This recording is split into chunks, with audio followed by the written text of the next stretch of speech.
Today we begin a new series from a book by American writer Edgar Rice Burroughs. The book is called A Princess of Mars. It is the first book in a series that Mr. Burroughs wrote about a man who travels to Mars during the last years of the 1800s. There the man meets strange beings and sees strange sights. At first he is a captive, then a warrior, and after many battles, a prince of a royal family. Shep O'Neill begins the story of prince, a princess of Mars. John Carter. I am a very old man. How old I do not. It is possible I am 100, maybe more. I cannot tell because I have never aged as other men do. So far as I can remember, I have always been a man of about 30. I appear today as I did 40 years ago. Yet I feel that I cannot go on living forever. Someday I will die the real death from which there is no escape. I do not know where I should fear death. I have died 2 times and I am still alive. I have never told this story. I know the human mind will not believe what it cannot understand. I cannot explain what happened to me. I can only tell of the 10 years my dead body lay undiscovered in an Arizona cave. My name is John Carter. I am from the state of Virginia. At the close of the Civil War, I found myself without a home, without money, and without work. My, I decided the best plan was to search for gold in the great desert of the American Southwest. I spent almost a year searching for gold with another former soldier, Captain James Powell, also of Virginia. We were extremely lucky. In the winter of 1865, we found rocks that held gold. Powell was trained as a mining engineer. He said he had uncovered over $1 million worth of gold in only 3 months. But the work was slow with only 2 men and not much equipment. So we decided Powell should go to the nearest settlement to seek equipment and men to help us with the work. On March 10, 1866, Powell said goodbye. He rode his horse down the mountain toward the valley. I followed his progress for several hours. The morning Powell left was like all morning in the desert of the great Southwest, clear and beautiful. Not much later, I looked across the valley. I was surprised to see three riders in the same place where I had last seen my friend. After watching for some time, I decided the three riders must be hostile Indians. Powell, I knew, was well armed and an experienced soldier, but I knew he would need my aid. I found my weapons, plans, and saddle on my horse and started as fast as possible down the trail taken by Powell. I followed as quickly as I could until dark. About 9 o'clock, the moon became very bright. I had no difficulty following Powell's trails. I soon found the trail left by the three riders following Powell. I know they were Indians. I was sure they wanted to capture Powell.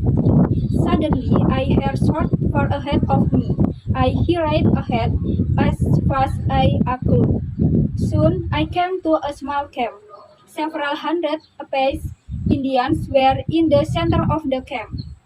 I could see Powell on the ground.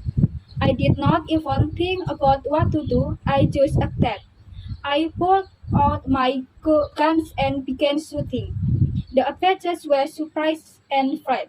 I forced my horse into the camp and toward Powell. I reached up down and pulled him up on the horse by his belt. I urged the horse the great speed.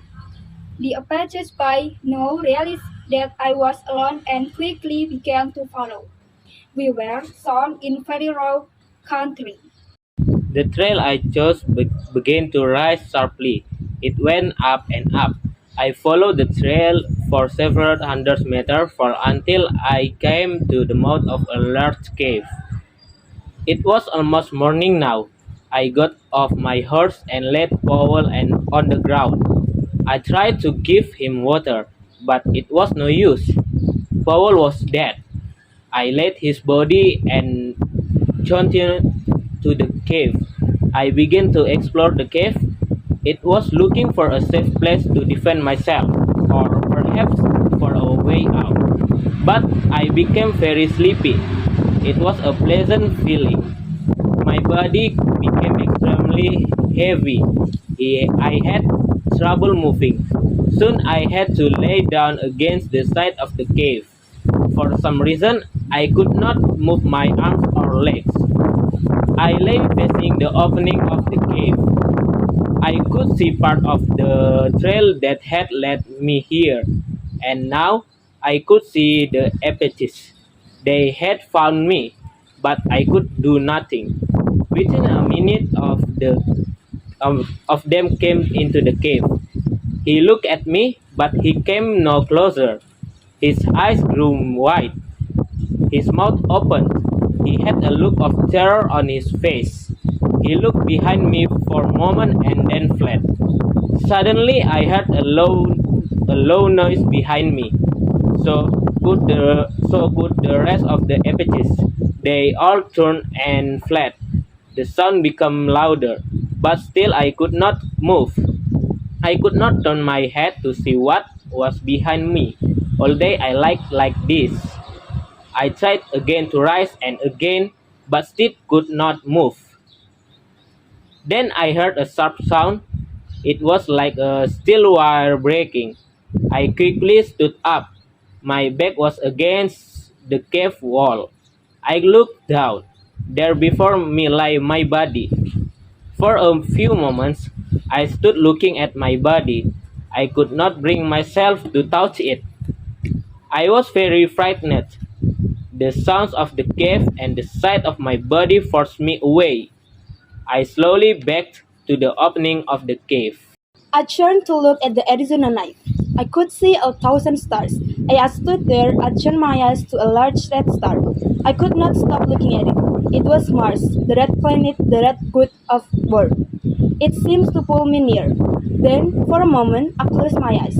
There was an instant of extreme cold and total darkness. Suddenly, I was in deep, dreamless, peaceful sleep. I opened my eyes upon a very strange land. I immediately knew then I was on Mars. Not once did I question this fact. My mind told me I was on Mars as your mind tells you that you are on Earth. You do not question the fact, nor did I. I found myself lying on a bed of yellow colored grass that covered the land for kilometers. The time was near the middle of the day and the sun was shining full upon me. It was warm. I decided to do a little exploding. Springing to my feet, I received the first Martian surprise. The effort to stand carried me into the Martian air to the height of about 1 meter. I landed softly upon the ground, however, without incident. I found that I must learn to walk all over again. My muscles were used to the gravity of Earth. Mars has less gravity. My attempts to walk resulted in jumps and hops, which took me into the air. I once landed on my face. I soon learned that it took much less effort for me to move on Mars than it did on Earth. Near me as was a small, low wall. Carefully I made my way to the wall and looked over. It was filled with eggs, some already broken open. Small, green creatures swimming in them. They looked at me with huge red eyes. As I watched the fierce-looking creatures, I failed to hear 20 full-grown Martians coming from behind me. They had come without warning. As I turned, I saw them. One was coming at me with a huge spear, with its sharp tips pointed at my heart.